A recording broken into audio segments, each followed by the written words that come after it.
could look like here in Thailand. Let's go.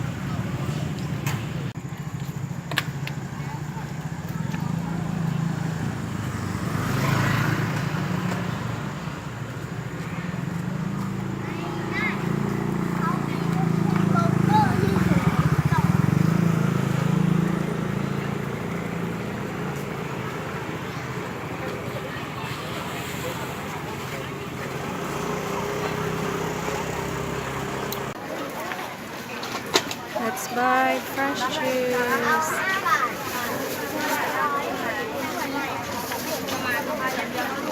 Sawadika kun may ani juice. Oh, okay ka. May me sugar na ka? May me sugar? May sugar na ka? Day may? ตัวนี้ค่ะใช้แก้ว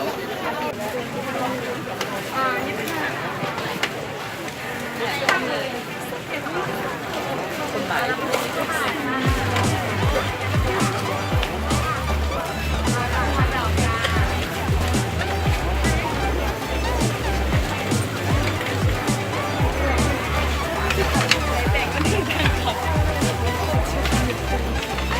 มีคนเลย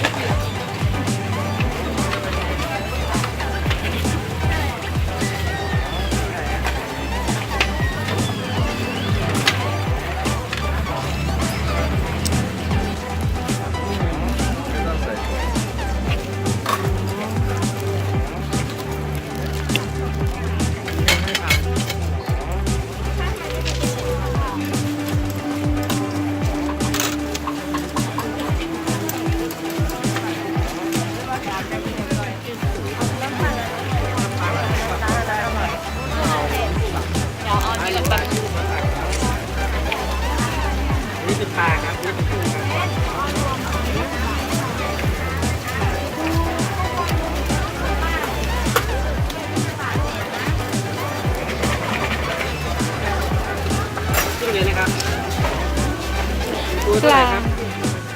20นะคะ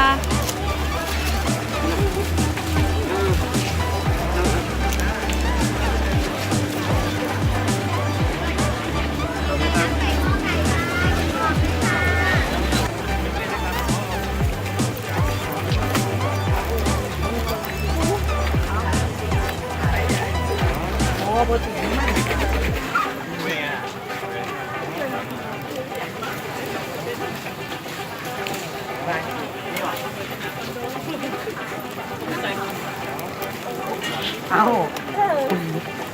ทำอีกตัวเดียวมันเด็กดุอะไร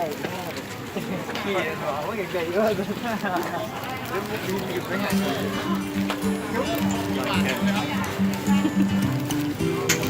เขากำลังกินแซ่บๆไอ้พวกนี้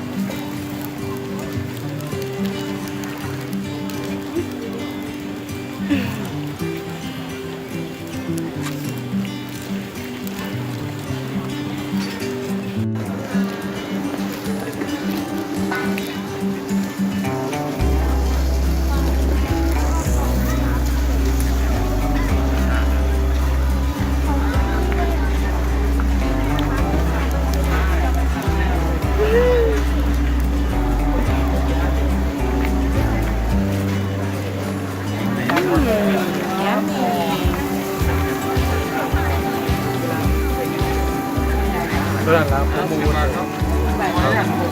อันนี้เท่าไหร่เนี่ยครับ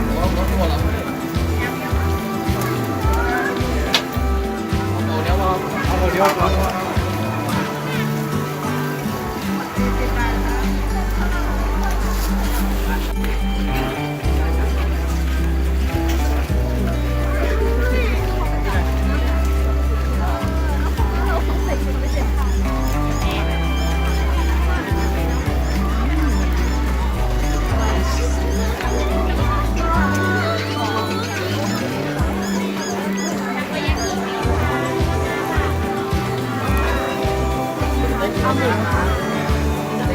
หมูไม่กินหมู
สวัสดีค่ะ บินอยู่ได้ไหม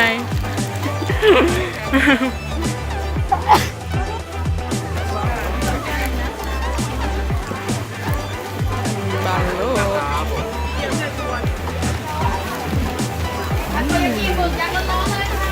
ชาวามา ทาโก้จ้าทาโก้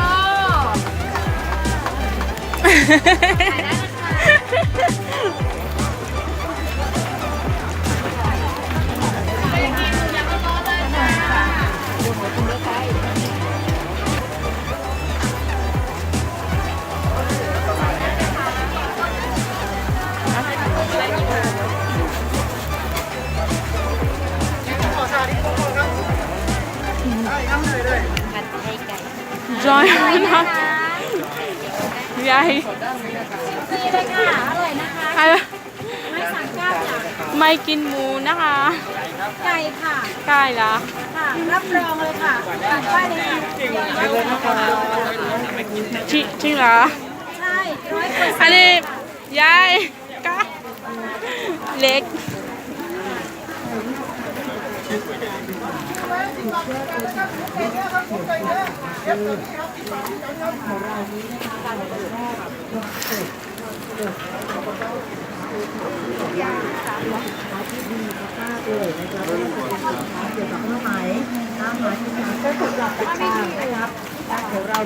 ไม่นั่นมันไม่มีอะไรเลยเนี่ยไม่กิน ของเรานะครับจะจัดอยู่ที่โรงแรมสมิแกนชั้น4นะครับ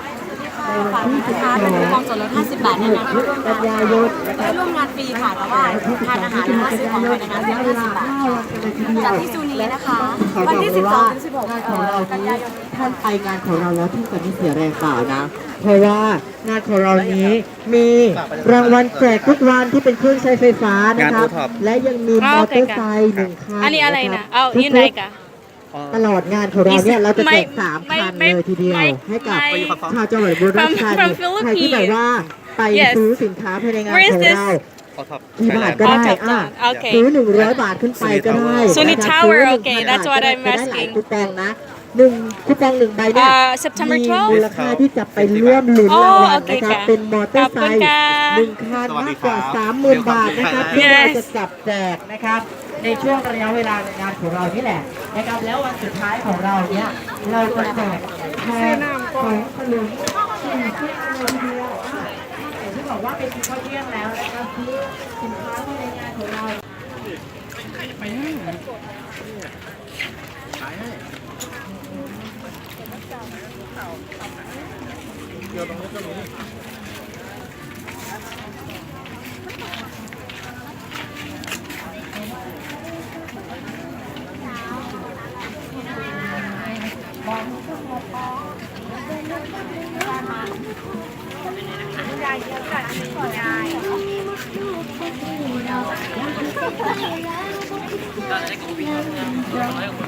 อย่าพูดคนติดทางบอกเลยให้แค่มาตอบไม่ได้ต้องรับกับความกับกรอบของใครในก็ต้องหายใจต่อเทพบุตรใจมาบอกมีคำว่าพอเหตุเป็นเหตุกรรมอย่างน้อยต้องการมาพอคนไล่ใจ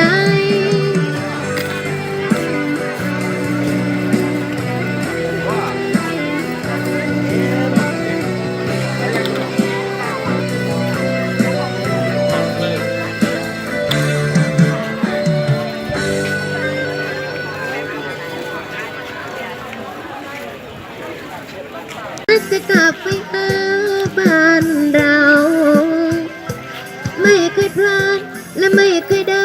ตกน้ำหนาวจะร้อนจะหนาวก็อดทนเอาตั้งใจศึกษาลมยามเย็นแต่ไม่ค่อยเย็นยังเบินเราแน่คิดถึงพ่อแม่ที่เฝ้าฉันแงและคอยตั้งตาที่อยู่ทางนอกก็ฝากดูแลเป็นนอกหน่อยนะกลับแน่กลับต้นปีหน้าจะรีบไปหาพี่ชายคนดีหนุ่มๆเมืองกรุงไม่มุ่งมาหลอกแต่สาวบ้านนอกไม่ยอมให้หลอกได้ฟรี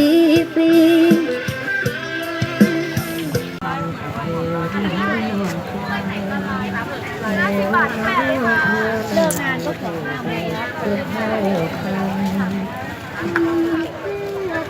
มือเดียวสุดตาดีมาก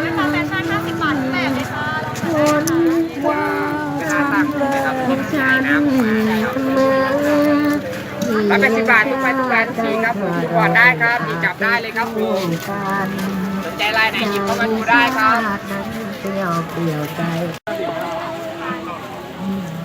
สามม้วนดีไหมครับ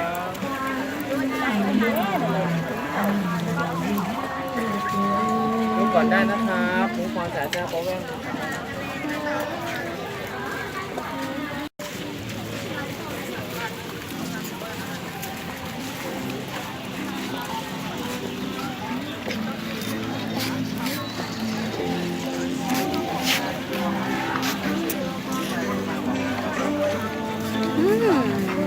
Smells good.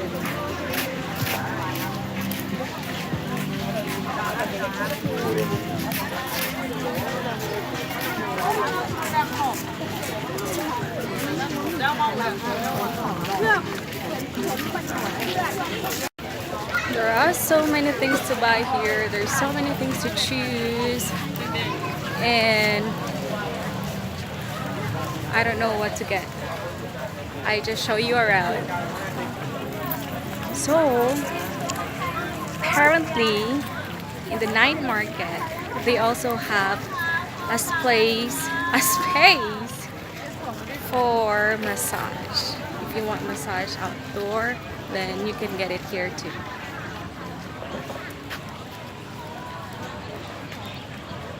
See? Those are every weekend they have a walking night market. They call it walking street every weekend, like Friday evening, Saturday evening, and Sunday evening. So, and it's just very close to our apartment, so we always go there. And for everyday night market, they also have that. The place we always go if we have no food in the house, we just go there. It's very cheap. The food here in Thailand are very cheap. So if you are coming to Thailand, don't be scared to go and eat outside, because that is the cheapest food you can get here, and it's not too bad. Okay.